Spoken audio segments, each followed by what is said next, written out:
same in the screen. There we go. Okay, and then at the end, you'll do it again. Okay. All right, ready? Yes. All right, so my presentation is on voting in Florida, which, as the election is coming up, it's going to be very important.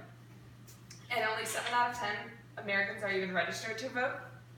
So the largest population of people that need to be voting are the younger ones, as we're coming into the age of being more accepting and loving everybody, and there's a lot of issue with that is being taken care of with the younger group.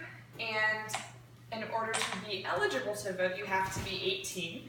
And before you are able to vote, you have to register, and your registration has to be received 30 days prior to election.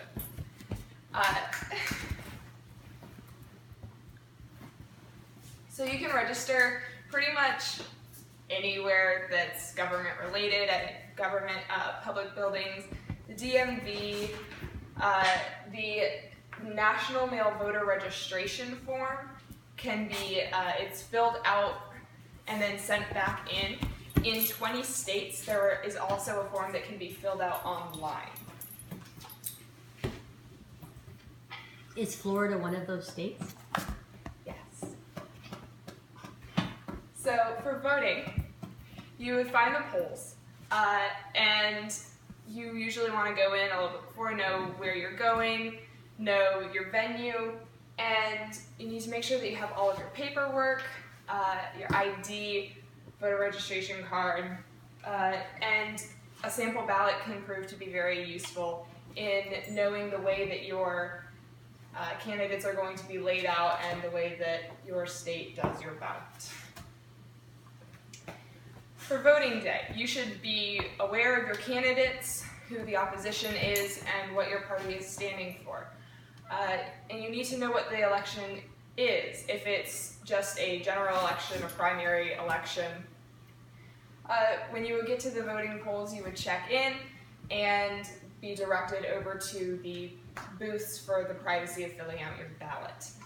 You usually have to provide some form of identification or verify an address or name in order to be able to vote. After you filled it out, you should make sure you have your right submission, make sure you're circling or filling in the choices that you prefer and actually would like.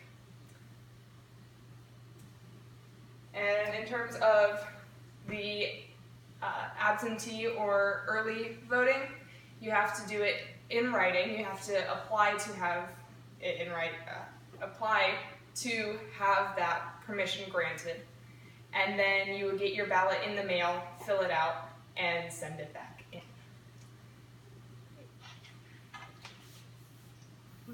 Give me the you have phone, to show please. that we're still here? Yeah. Okay. We're still here. Hello.